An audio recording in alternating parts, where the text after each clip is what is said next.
Welcome to Voyage Daily Tech, the most important news personalized for you every day, supported by Voyage.com. After listening to today's news, you'll know first, cybersecurity giant F5 suffers a 10% stock drop after a nation-state hack compromises its core big IP source code, triggering a CISA emergency directive. We'll examine how the breach of a major security vendor impacts enterprise trust and forces a re-evaluation of supply chain security protocols across the industry.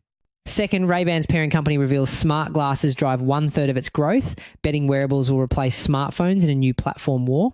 We'll analyse why this fashion-first success is a turning point for wearables and how it could affect the competitive dynamics between US and Chinese tech giants. Third, Apple secures exclusive US Formula One rights for $140 million a year, signalling a major disruption for traditional sports broadcasting and legacy media. In this episode, we'll break down this critical shift in sports media and what it signals for the future of broadcasting ecosystems and fan engagement. Fourth, OpenAI halts Martin Luther King Jr. deepfakes on Sora after public outcry, exposing its controversial trial and error approach to AI safety. So we'll discuss why this reactive policy matters and what it means for the debate over AI ethics, content moderation, and historical revisionism. Fifth, a $500 million US subsidy lures a strategic UK rare earths refinery to America, highlighting the IRA's impact in the global tech supply chain war. This discussion will reveal how this funding gap connects to the larger trend of friendshoring and what it means for Europe's tech sovereignty ambitions. Cybersecurity giant F5 just had its stock plunge 10%, its worst day in years. The reason? The protectors got breached. Now, what sets this apart is that this isn't just another company hack. This is a trusted vendor, a digital watchdog, getting compromised. It brings back chilling memories of the 2020 SolarWinds attack, where hackers poisoned a software update and infected 18,000 organizations, including top US government agencies.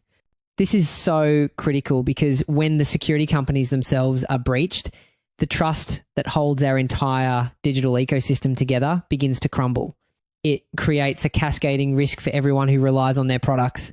The companies disclosed that a highly sophisticated nation-state threat actor gained long-term access to its systems. Bloomberg, citing people familiar with the matter, attributes the attack to state-backed hackers from China. And if you think this was a quick smash and grab, you'd be wrong.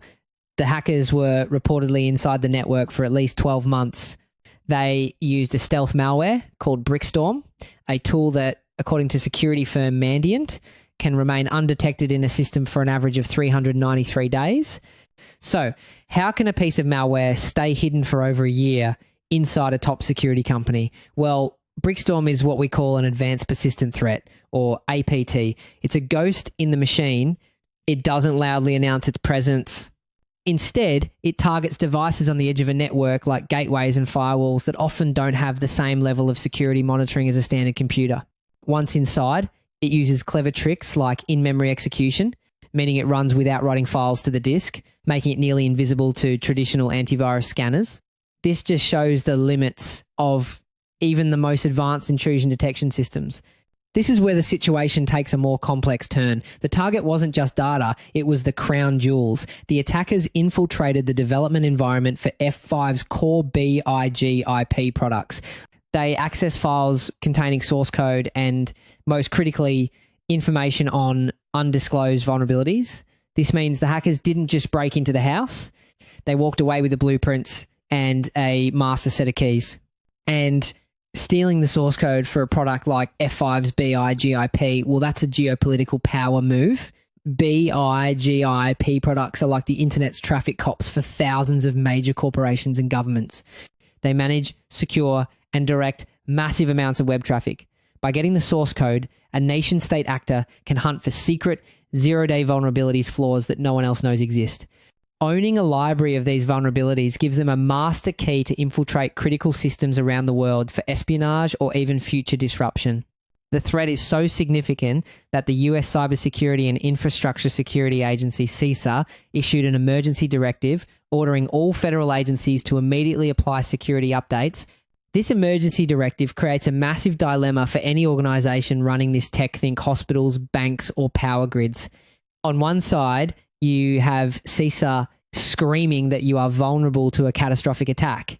On the other, Applying an emergency and potentially untested patch to your critical systems carries its own risk. What if the patch itself causes a system failure? It's a high stakes choice between the risk of being hacked and the risk of an operational shutdown. The warning from CISA Acting Director Madhu Gautamukala reveals the true scale of the risk. She stated, "The alarming ease with which these vulnerabilities can be exploited by malicious actors demands immediate and decisive action from all federal agencies." She warned that the risks extend to any organisation using the technology, potentially leading to a catastrophic compromise of critical information systems. From one tech giant facing a crisis, we turn to another whose massive bet on the future is paying off in a surprising way. It turns out the company that makes Ray-Ban just revealed that a huge chunk of its growth is coming from a single, unexpected source: smart glasses. You know, this partnership was actually a brilliant strategic move. Meta specifically chose EssilorLuxottica for its fashion-first approach. By using an iconic, trusted brand like Ray-Ban, they're trying to make smart glasses a desirable fashion accessory first and a piece of tech second. This is how you get mainstream adoption and avoid the social awkwardness that doomed early attempts. EssilorLuxottica's sales jumped nearly 12%, and the company's CFO went on record saying over 4 percentage points of that massive growth came directly from its wearables partnership with Meta. That's nearly a third of their new revenue, all from a product category many had dismissed. But here's where the story gets bigger. The CFO, Stefano Grassi, made a jaw-dropping prediction, quote, "We believe that glasses will be the future. Glasses will materially replace most of the functionality that today we have embedded into our phones." He's not just talking about a new accessory, he's talking about the end of the smartphone as we know it. Now, get this. The business model here is the real game changer. The CFO mentioned future revenue from lenses and services tied to AI. We're not just talking about a one-time hardware purchase. We are looking at a future of prescription eye-enhanced lenses, subscription-based AI features, and maybe even a whole new App Store ecosystem built for your face. This is about creating a stream of recurring revenue that could one day dwarf smartphone sales. And he's not alone.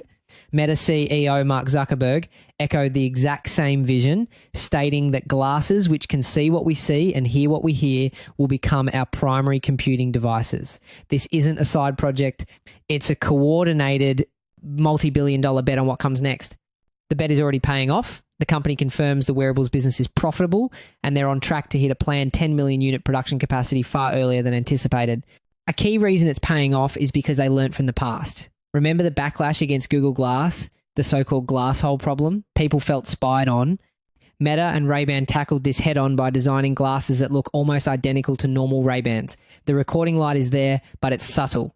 The whole strategy is to normalize the technology by making it invisible, overcoming that social acceptance barrier that was once a deal breaker.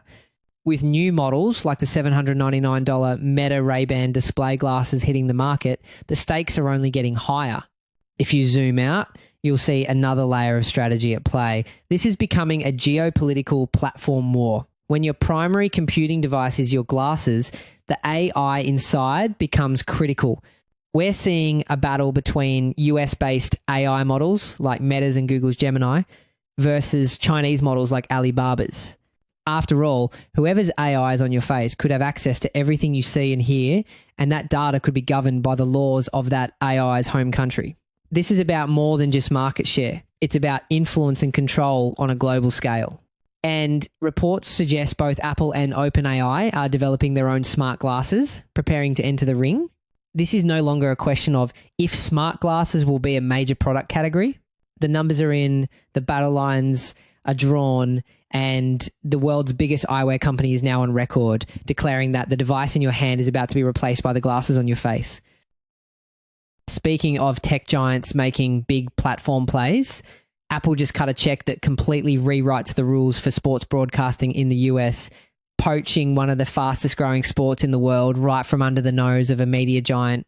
The company just announced a 5-year exclusive deal for all US Formula One media rights, and the price tag is a jaw-dropper, $140 million per year. To put that in perspective, the incumbent partner, Disney's ESPN, was paying about $85 million. This isn't just a new contract, it's a massive power play with Apple paying a huge premium to take over. What's significant here is the clear trend it represents. Tech giants are flexing their financial muscle and pricing traditional media out of top-tier sports. Think about Amazon securing the NFL's Thursday Night Football. This move by Apple sends a powerful signal to other major leagues like the NBA, whose rights are up for renewal soon. We are entering an era where legacy broadcasters may be permanently sidelined. Starting in 2026, every single F1 race, practice, and qualifying session will be exclusive to Apple TV. The story begins with a decision that caught everyone by surprise. Apple is making the entire experience ad-free and including it in the standard Apple TV subscription. No extra season pass required. What's fascinating about this strategy is how it differs from how Apple handled its Major League Soccer deal, which requires a separate premium-priced MLS season pass. It suggests Apple is using Formula One as a high-value loss leader to drive new subscribers, while treating MLS as a niche product for dedicated fans. It's a brilliant two-pronged strategy. For existing F1 fans, this next part is critical. F1 TV Premium is a beloved service for diehards because it offers an incredibly rich, data-heavy experience. We're talking access to every driver's onboard camera, uncensored team radio, and detailed telemetry data. The big question now is, will Apple preserve these features that cater to the hardcore fan, or will the experience be simplified for a broader, more casual audience? This is a classic concern whenever a big platform absorbs a niche service. But that's not the whole picture. Apple's Senior Vice President of Services, Eddie Q, went on the record with a statement that is a direct shot at traditional broadcasters. He said, "We don't have to do sports the way that they are. There's plenty of people doing that, so the world doesn't need us to do that." And so our view around it is, if we can do something unique, then we'll do it. So what does doing something unique actually mean? Here's where it gets interesting. Apple controls the entire user experience, from the hardware to the software. This unlocks possibilities that are impossible for a traditional broadcaster like ESPN. Imagine watching the race with an Apple Vision Pro headset, getting an immersive 360-degree view from inside the cockpit. Or picture real-time telemetry data like car performance and driver heart rates overlaid on your iPhone screen. They could even integrate betting seamlessly through Apple Pay. This is the Apple-fication of sports, creating an interactive event, not just a passive broadcast. This isn't just Apple buying a sport. It's a declaration that the old rules of broadcasting are over. Now, it's important to remember this deal is only for the United States, which is F1's fastest growing market. You have to see this as a strategic beachhead. Apple is likely testing its broadcast model here before potentially making a play for F1's global rights. This US deal is the first shot in what could be a much larger battle. We were just talking about Apple's tight control over its content ecosystem. Well, let's shift to a company struggling with the exact opposite problem, OpenAI. An AI tool was just used to create videos of Martin Luther King Jr. making racist noises. In another, he's shown fighting fellow civil rights campaigner Malcolm X. This wasn't some fringe experiment. It was done using Sora, the hyper-realistic video generator from OpenAI. Now, Sora represents a massive leap in AI. Unlike older tools that created short, often glitchy clips, Sora can generate longer, more coherent and photorealistic videos from just a text prompt. The level of detail is so high that it becomes incredibly difficult to distinguish from actual footage. The company has now been forced to halt the disrespectful deepfakes after a direct public plea from Dr. King's own daughter, Bernice A. King, who wrote online, "Please stop." Believe it or not, halting something like this isn't as simple as just blocking a name. A company has to use a complex mix of technologies, including not just keyword blacklisting, but sophisticated facial recognition and contextual analysis. Even then, these systems can be tricked with clever prompts, for example, by describing a famous 1960s Baptist minister and civil rights leader. Instead of using his name, it becomes a constant cat and mouse game, and she's not alone. This follows a similar plea from Zelda Williams, the daughter of Robin Williams, who asked people to stop sending her AI-generated videos of her late father. We spent time on that a while back, the wave of so-called digital necromancy and the real human fallout. What looks like novelty content to the internet can reopen wounds for families. The situation presents a fascinating duality. On one side, you have the legal minefield of the right of publicity, a patchwork of state laws struggling to keep up. On the other, it exposes the clash with First Amendment rights to free speech. AI-generated content is an entirely new, untested battleground for these laws. This decision to pause images of Dr. King, however, comes with its own complications. OpenAI continues to allow deepfakes of other major historical figures. Videos featuring President John F. Kennedy, Queen Elizabeth II, and Professor Stephen Hawking are still being widely shared. This selective action has led one AI ethicist to slam the company's strategy as a trial and error by fire hose. Some analysts believe this trial and error approach may be a deliberate strategy, a way to push boundaries, normalize the technology, and then adjust based on public outcry. It's a classic move fast and break things mindset, contrasting with competitors who have chosen more cautious rollouts. For its part, OpenAI says it believes there are strong free speech interests in depicting historical figures, but that estates can request their likeness not be used. The problem with this opt-out approach is that it puts the burden entirely on the families of historical figures to constantly police the internet for misuse. Critics argue this is an unscalable and inefficient system, a lesson social media platforms already learned the hard way. Ultimately, the danger isn't just about disrespect, it's about historical revisionism on a massive democratized scale. In the past, creating convincing propaganda required significant resources. Now, anyone with access to these tools can create a counterfactual historical video. This threatens the very integrity of our collective memory, blurring the line between fact and fiction for generations to come. That debate over AI ethics highlights the immense power of US tech firms and their global impact. Our final story shows how that power is also playing out in the physical world in the global war for the tech supply chain.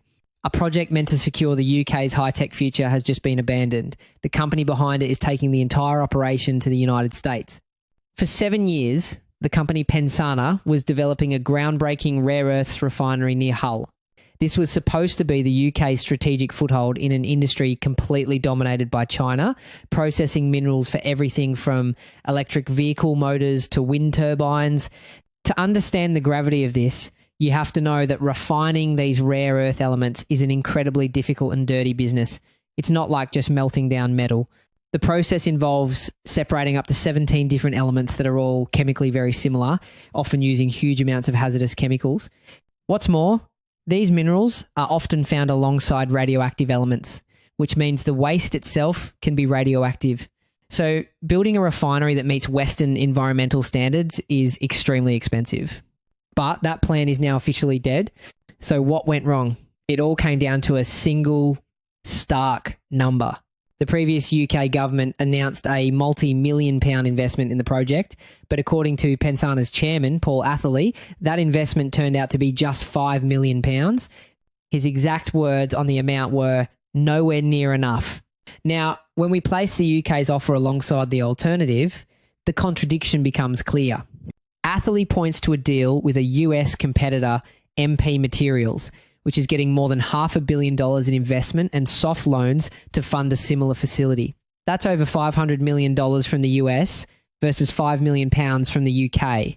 What we're seeing behind those numbers is a massive strategic push driven by the Inflation Reduction Act, or IRA. This policy has created a global subsidy race. For example, the IRA includes a massive 10% tax credit for the domestic production of these critical minerals. This makes it incredibly attractive for companies to set up shop in the US and puts other countries at a huge disadvantage. This isn't just about one company. It's about a global battle for critical minerals. Pensana claims China uses its market power to keep prices artificially low, making it impossible to compete without significant government backing. And that so-called China price, by the way, isn't just about cheap labour. It's a deliberate, state-sponsored strategy built over decades, using tax rebates, production quotas, and even export controls as a geopolitical tool. What really brought this to a head was the next development. While the UK Treasury was reportedly unwilling to contribute more, the US government stepped up.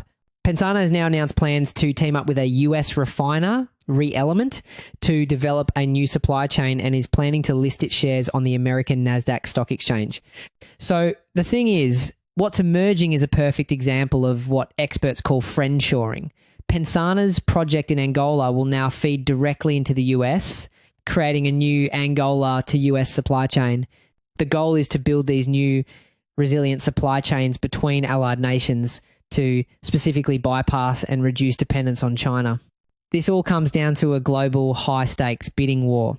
While the UK talked about a critical minerals strategy, The US government backed it up with over $500 million for a single project. In the end, the company followed the money, leaving a major gap in Britain's industrial plans. That's it for today on Voyage Daily Tech. Follow, share, and stay tuned for daily updates coming your way tomorrow.